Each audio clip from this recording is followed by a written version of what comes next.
Graça e paz do Senhor Jesus, aqui é o pastor Marcos Paiva do Pregador Aprovado, e nesse vídeo esboço eu quero trazer um dos esboços mais pedidos, que é o esboço de pregação sobre dízimos e ofertas. Esse aqui, de fato, é um dos que eu mais recebo pedidos para realizar, e isso é porque é um esboço muito importante, é um tema muito importante para se ministrar na igreja, qualquer nível e tamanho de igreja.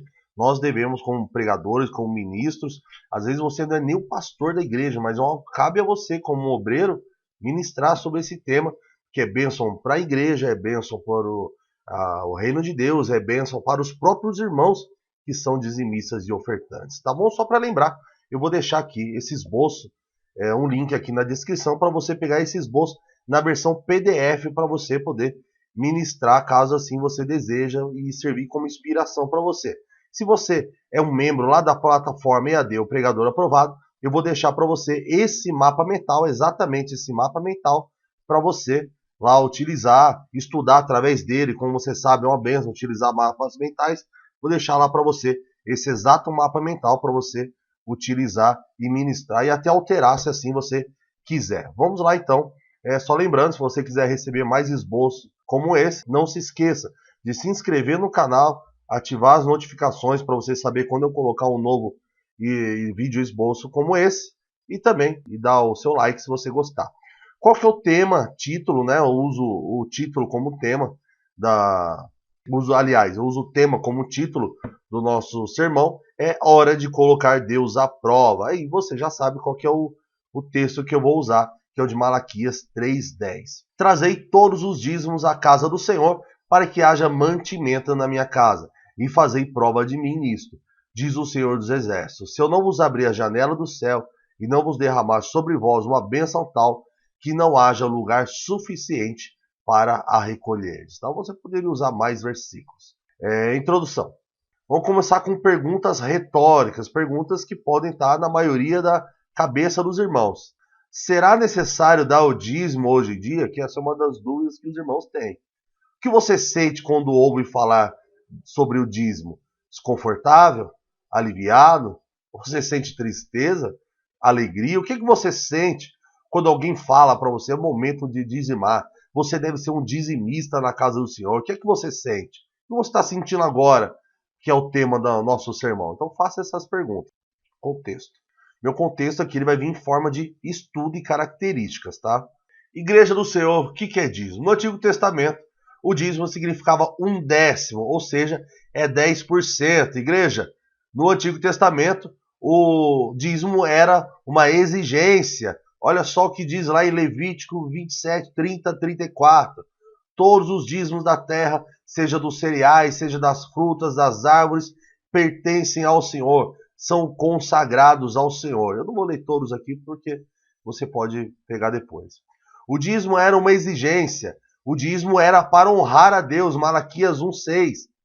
O filho honra seu pai e o servo seu senhor. Se eu sou o pai, onde está a honra que me é devida? Se eu sou o Senhor, onde está o temor que me deve? Pergunta o Senhor dos Exércitos a vocês, sacerdotes. Ele vai entrar, esse tema realmente para Deus, ele leva a sério, não é uma brincadeira. É para honrar Deus e era uma exigência. E desobedecer essa exigência, desobedecer esse mandamento seria roubar a Deus. Igreja, era tão sério que desobedecer era como roubar o Senhor. Pode um homem roubar a Deus, contudo estão me roubando. E ainda perguntam, como é que te roubamos? Nos dízimos e nas ofertas. Então Deus ele vem aqui, tá? Só para a gente contextualizar o que é no Antigo Testamento. Significa 1/10, era uma exigência, é para honrar ao Senhor, assim como o filho honra ao pai, nós também honramos ao Senhor. E era a desobediência, esse mandamento significava roubar a Deus. Ou seja, Deus exigiu honra, ele chama o homem a desafiá-lo para um teste e ele faz uma promessa eterna. Ou seja, qual que é a promessa eterna? Que ele vai derramar quantas bênçãos, né? E vejam, se eu não vos abrir as comportas do céu e derramar sobre tantas bênçãos que nem terão onde guardá-las. Quais são os problemas? Bom, 4 cuidados que nós devemos ter em relação ao dinheiro. A gente poderia até falar 4 ladrão do dízimo do homem, né? Poderia até falar aqui que se o homem rouba a Deus, O dinheiro tem seu próprio ladrão que não permite o homem se tornar um dizimista.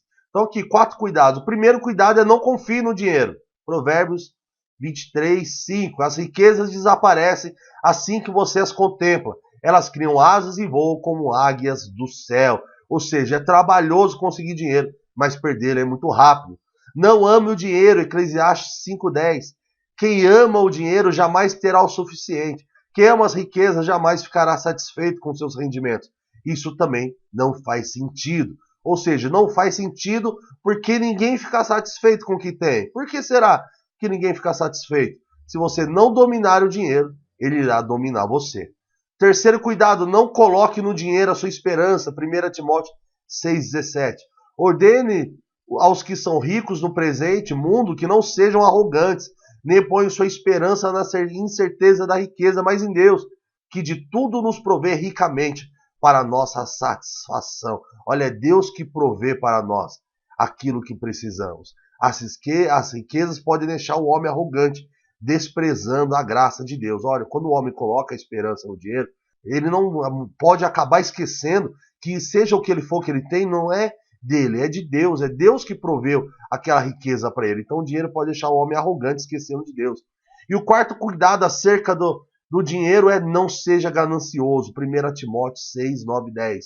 Os que querem ficar ricos caem em tentação e armadilhas, em muitos desejos descontrolados e nocivos, que levam os homens a mergulharem na ruína da destruição, pois o amor ao dinheiro é a raiz de todos os tipos de males.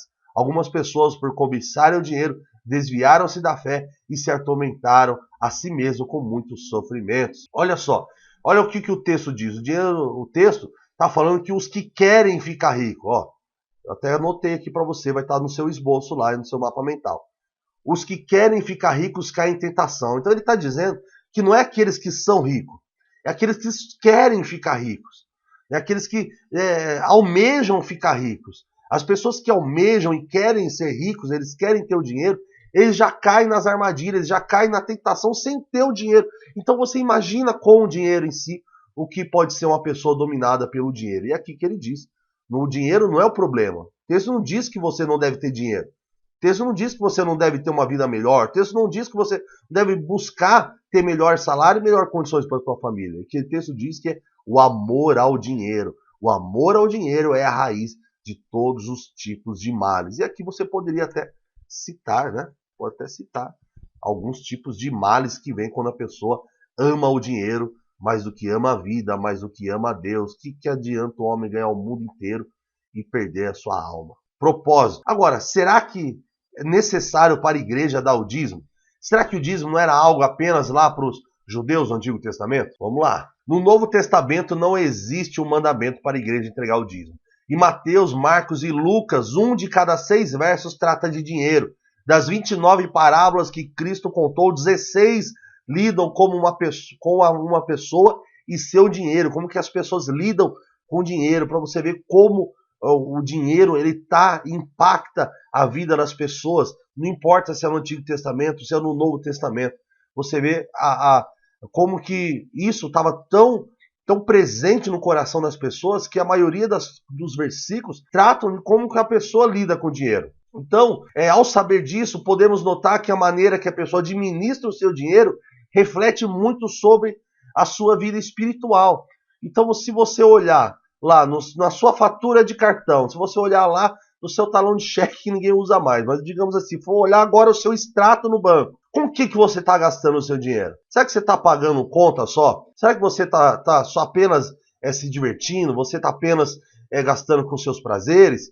Ou será que alguma coisa ali do seu talão de cheque a gente pode ver que você fez uma caridade, que você fez algo na igreja, que você deu seu dízimo para manter a igreja, hein? Então, como está tão presente no Novo Testamento a questão financeira, a gente sabe que isso impacta diretamente na vida espiritual dos irmãos. Então agora o que a gente vai falar? Igreja, hoje eu vou dar 4 razões para você ser um dizimista, mesmo agora da nova aliança. Mesmo sobre a nova aliança, que as pessoas falam Antigo Testamento e Novo Testamento. Então eu vou dar 4 motivos para você hoje, 4 razões, igreja. Imagine se você pregando, tá bom? Estou aqui Às vezes eu confundo que eu estou pregando e estou falando com pregadores aqui. Então vamos lá. A primeira razão é a validade do princípio, a fidelidade ao princípio, a generosidade contida no princípio e a semeadura do princípio. Porque já que não existe, como nós falamos aqui, a ordem, o mandamento ordenando que a pessoa dê 10%, ainda assim o princípio é válido. Vamos lá, Hebreus 7, 1, 2, e também nós poderíamos falar de Gênesis 14, 18, 20. Então, vamos fazer a leitura. Tá? Eu não vou abrir todos os itens aqui para o vídeo, já pelo que eu já vi, já está ficando bem longo. Então a gente vai dar uma passada aqui, mas você que quer trabalhar com mapa mental, eu vou deixar isso aqui lá dentro da plataforma EAD para você, tá bom? Então vamos fazer a leitura. Esse Melquisedeque, rei de Salém, sacerdote do Deus Altíssimo, encontrou-se com Abraão quando este voltava, depois de derrotar os reis, e o abençoou. E Abraão lhe deu dízimo de tudo. Em primeiro lugar, seu nome significa rei de justiça.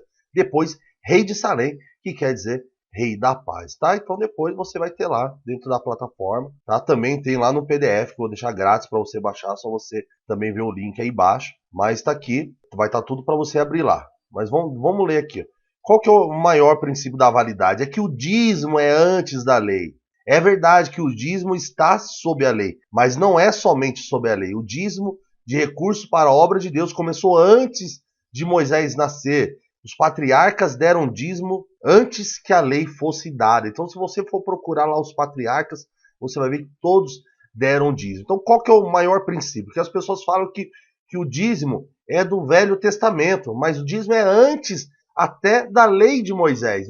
Abraão já entregava o dízimo. Ele viu ali Melquisedeque como um representante de Deus e falou: eu vou dar o dízimo a esse homem, o dízimo de tudo, sem uma lei pedir, sem ninguém pedir para ele. Então, para você ver como o princípio ainda hoje é válido, porque o dízimo não estava sobre a lei do Antigo Testamento. E ele é um princípio anterior. Agora vamos falar sobre a fidelidade desse princípio. Lucas 16, 10, 13. Quem é fiel no pouco também é fiel no muito.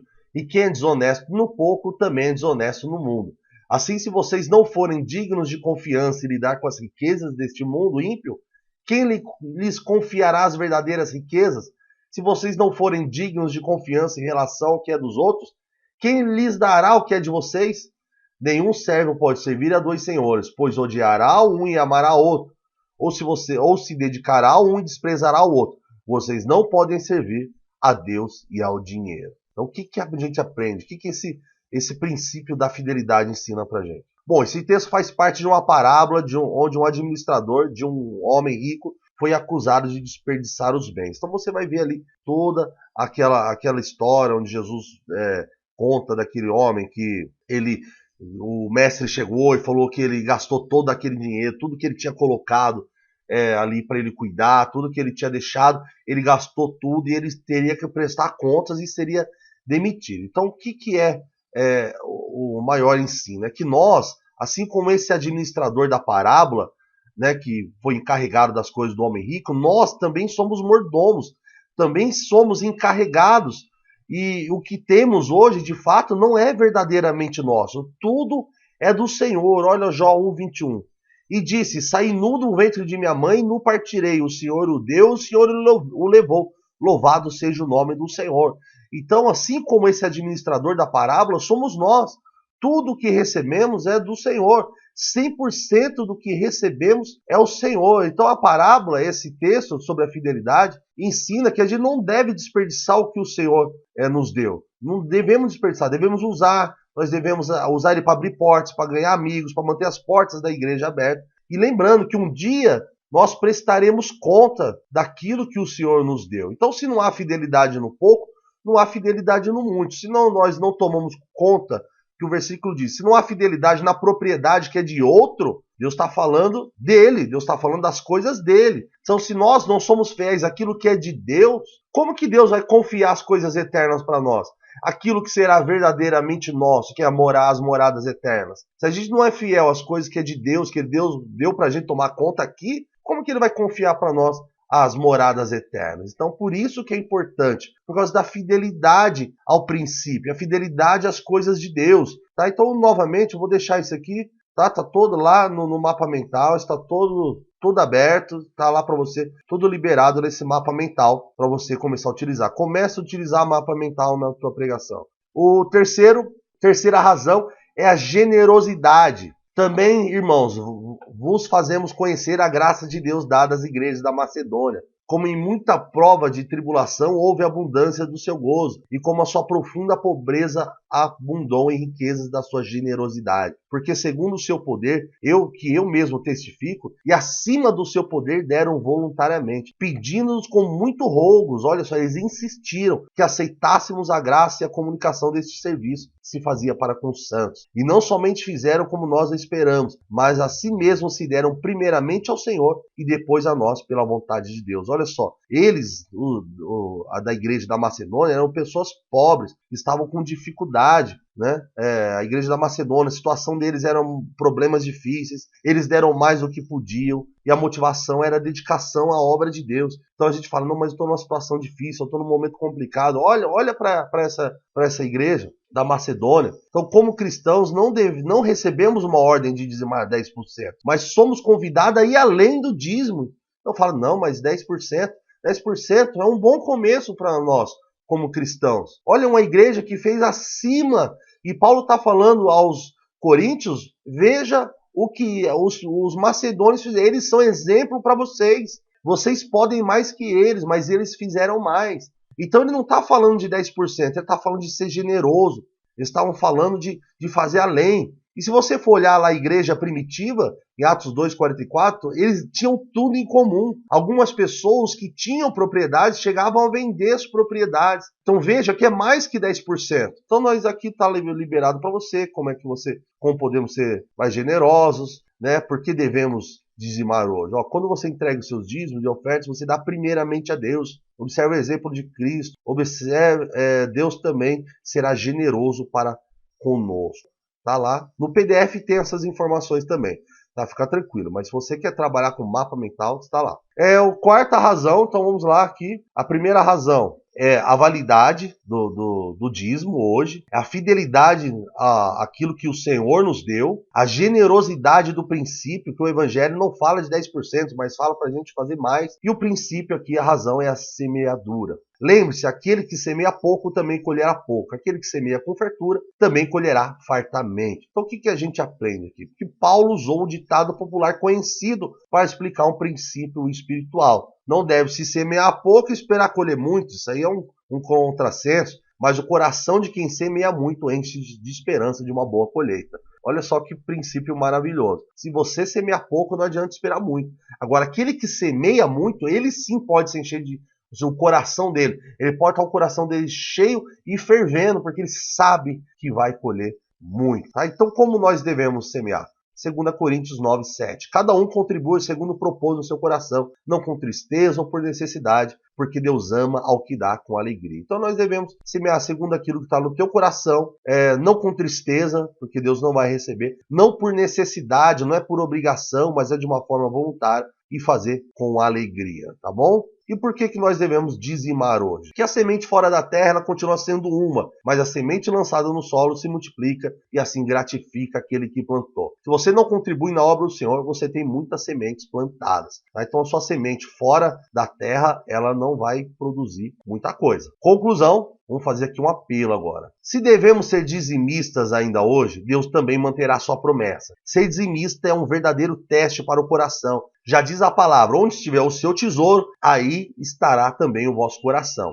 Então o princípio, igreja do Senhor, é válido. Seja fiel no pouco. Seja generoso segundo o que você pode fazer. Semeie com alegria e depois faça a prova do Senhor. Porque, ora, se ainda existe a validade de você dar o dízimo hoje, então ainda existe a validade da promessa. Então a resposta que você queria, igreja, se você estava em dúvida se você devia dizimar hoje, foi anunciada. Deus respondeu para você. O que você precisa fazer é tornar-se um bom mordomo naquilo que Deus lhe deu. Saiba disso, tudo que você tem é do Senhor, Ele te deu para cuidar. E um dia Ele vai ver se você foi fiel no pouco que Ele te deu. Esse é o chamado de Deus para nós hoje aqui. Você vai aceitar? Vai ser um dizimista na casa do Senhor a partir de hoje? Então esse aqui foi o nosso esboço de pregação sobre dízimos e ofertas. Tá? Não esquece de fazer o download da versão em PDF. Se você é membro da plataforma EAD ou quer se tornar, acesse o link aí na descrição e pegue esse mapa mental para você. Se gostou, compartilha aí esse vídeo, deixe seu like, se inscreve e Deus abençoe. Até o próximo vídeo esboço.